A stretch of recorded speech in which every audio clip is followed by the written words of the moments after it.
সালাম, শুভেচ্ছা ও স্বাগতম। আমি মিল্টন। আজ আপনাকে নিয়ে যাচ্ছি ইতিহাসের এই দিনে পৃথিবীর কোথায় কি ঘটেছিল, এই দিনের তাৎপর্য ও বিশেষত্ব এবং এই দিনের ঐতিহাসিক ঘটনা ও রটনা যা পৃথিবীকে বদলে দিয়েছে তা জানতে। চলুন পৃথিবীর ইতিহাসে এই দিনে কোথায় কি ঘটেছিল তা এক নজর দেখে আসি। আজ 10ই মে। প্রথমেই পৃথিবীর ইতিহাসে এই দিনের আলোচিত, সমালোচিত এবং বিখ্যাত সব ঐতিহাসিক ঘটনা ও রটনা জেনে নেই। 1503 সালের 10ই মে বিখ্যাত অভিযাত্রী ক্রিস্টোফার কলম্বাস তার চতুর্থ ও শেষ অভিযাত্রার সময় কেইম্যান আইল্যান্ড ভ্রমণ করেন। সমুদ্রের কচ্ছপের আধিক্য দেখে তিনি এই নামকরণ করেছিলেন।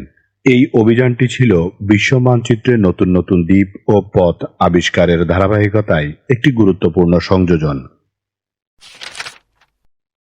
1971 সালের 10ই মে এই দিনটি ছিল বাঙালির মহান স্বাধীনতা যুদ্ধের 46তম দিন।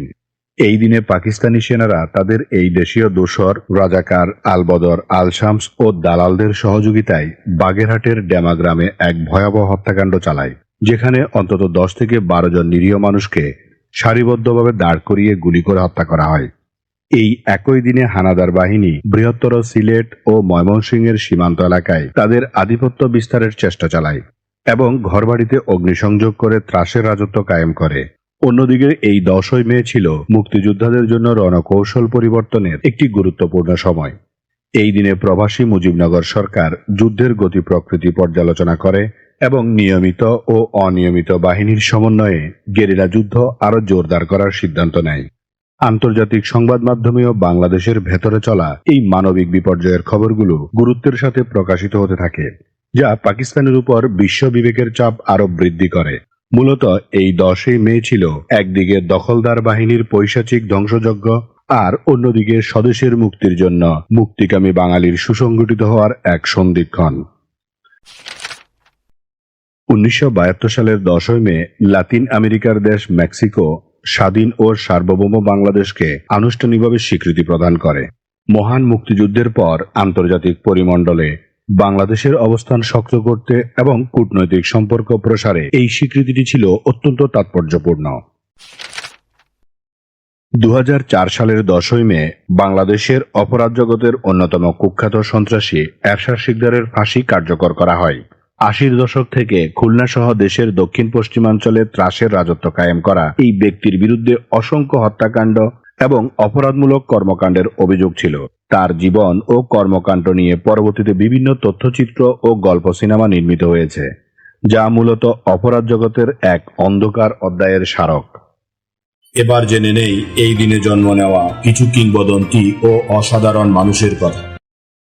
চলচ্চিত্র ইতিহাসের সর্বকালের সেরা নৃত্যশিল্পীদের একজন মার্কিন অভিনেতা ও গায়ক ফ্রেড অ্যাস্ট্রেয়ার 1899 সালের 10ই মে জন্মগ্রহণ করেন।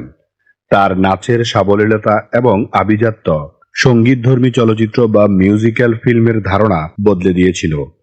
76 বছরের দীর্ঘ ক্যারিয়ারে তিনি অগণিত দর্শকদের মুগ্ধ করেছেন এবং আধুনিক ক্যালোগ্রাফিতে তার প্রভাব আজও অনস্বীকার্য।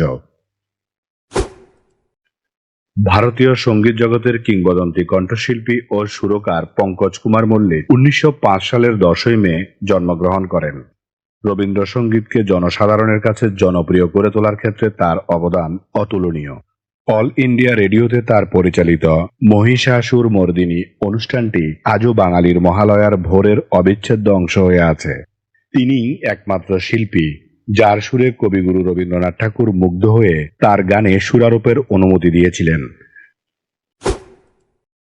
মার্কিন বিজ্ঞানী এবং নোবেল বিজয়ী জর্জ এলউড স্মিথ 1930 সালের 10ই মে জন্মগ্রহণ করেন।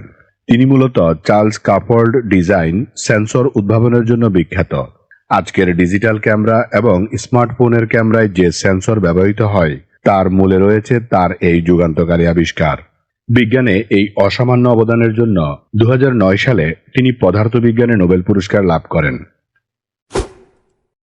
ফুটবল ইতিহাসের অন্যতম সেরা টেকনিশিয়ান এবং ডাচ ফুটবলার ডেনিস বেরকাম্প 1969 সালের 10ই মে জন্মগ্রহণ করেন।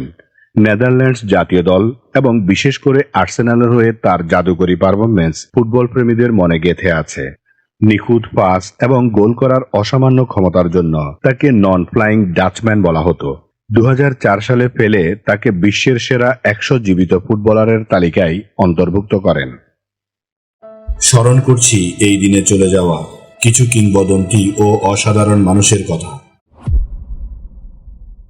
ব্রিটিশ বিরোধী স্বাধীনতা আন্দোলনের অন্যতম বিপ্লবী অবিনাশ চন্দ্র ভট্টাচার্য 1962 সালের 10 মে মৃত্যুবরণ করেন। তিনি ছিলেন বিখ্যাত যুগান্তর পত্রিকার ম্যানেজার এবং বিপ্লবী কর্মকাণ্ডের একজন একনিষ্ঠ সংগঠক। অরবিন্দ ঘোষ এবং বারিন ঘোষের অত্যন্ত ঘনিষ্ঠ এই বিপ্লবী স্বাধীনতার লড়াইয়ে কারাবরণ করেছিলেন। তার লেখনী ও সাংগঠনিক দক্ষতা তৎকালীন যুব সমাজকে দেশপ্রেমে উদ্বুদ্ধ করতে গুরুত্বপূর্ণ ভূমিকা পালন করেছিল। ভারতীয় শাস্ত্রীয় সঙ্গীতের কিংবদন্তি এবং বিশ্বখ্যাত সন্তুরবাদক পণ্ডিত শিবকুমার শর্মা 2022 সালের 10 মে মৃত্যুবরণ করেন। তিনি লোকসঙ্গীতের যন্ত্র সত্তুরকে শাস্ত্রীয় সঙ্গীতের মূলধারার এক অনন্য মর্যাদায় প্রতিষ্ঠিত করেছিলেন। বাঁশিবাদক পণ্ডিত হরিপ্রসাদ চৌরাশিয়ার সাথে তার শিব হরি জুটি অসংখ্য কালজয়ী সুর উপহার দিয়েছে। সঙ্গীত জগতে অসামান্য অবদানের জন্য তিনি ভারতের সর্বোচ্চ সম্মান পদ্মবিভূষণে ভূষিত হয়েছিলেন। এবার এই দিনের বিশেষ দিবস ও উৎসবের গল্প শুনি। আজ আন্তর্জাতিক অর্গানিয়া দিবস। প্রতিবছর 10 মে বিশ্বজুড়ে আন্তর্জাতিক অর্গানিয়া দিবস পালন করা হয়। মরক্কোর দক্ষিণ পশ্চিমাঞ্চলের আদি ঐতিহ্যবাহী আরগান গাছ এবং এর অনন্য বাস্তুসংস্থান সম্পর্কে সচেতনতা বৃদ্ধি করতে 2021 সালে জাতিসংঘ এই দিবসটি ঘোষণা করে। এই আন্তর্জাতিক আর্গানিয়া দিবস মূলত আরগান গাছের পরিবেশগত গুরুত্ব এবং এর সাথে জড়িত থাকা স্থানীয় সংস্কৃতিকে সম্মান জানানোর একটি দিন। অর্গান গাছ কেবল মরক্কোর একটি বিশেষ সম্পদ নয়, বরং এটি মরুভূমির সম্প্রসারণ রোধে এক শক্তিশালী প্রাকৃতিক প্রাচীর হিসেবে কাজ করে। এই গাছের ফল থেকে সংগৃহীত আরগান তেল বিশ্বের অন্যতম মূল্যবান প্রাকৃতিক তেল, যা প্রসাধনী এবং ঔষধি কাজে ব্যাপকভাবে ব্যবহৃত হয়। এই শিল্পটি বিশেষ করে ওই অঞ্চলের গ্রামীণ নারীদের অর্থনৈতিক ক্ষমতায়নে বিশাল ভূমিকা রাখে। আরগান বনভূমির টেকসই ব্যবস্থাপনা নিশ্চিত করা এবং জলবায়ু পরিবর্তনের প্রভাব থেকে এই বিরল উদ্ভিদকে রক্ষা করাই এই দিবসের মূল উদ্দেশ্য। এটি আমাদের মনে করিয়ে দেয় যে প্রকৃতির সুরক্ষা এবং অর্থনৈতিক উন্নয়ন হাতে হাত রেখেই চলতে পারে।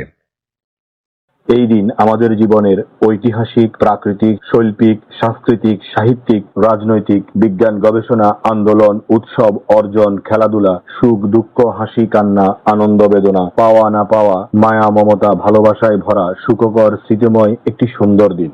চলুন এই দিনটি উপভোগ করি। আগামীকালকের তারিখে পৃথিবীর কোথায় কি ঘটেছিল তা জানার আমন্ত্রণ জানিয়ে আজকের গল্প এখানেই শেষ করিলাম। লাইক, শেয়ার আর সাবস্ক্রাইব করার দায়িত্ব আপনার। আমি শুধু বলিব, নিজের, পরিবারের, প্রতিবেশীর ও পরিবেশের যত্ন নিন। ধন্যবাদ। খোদা হাফেজ।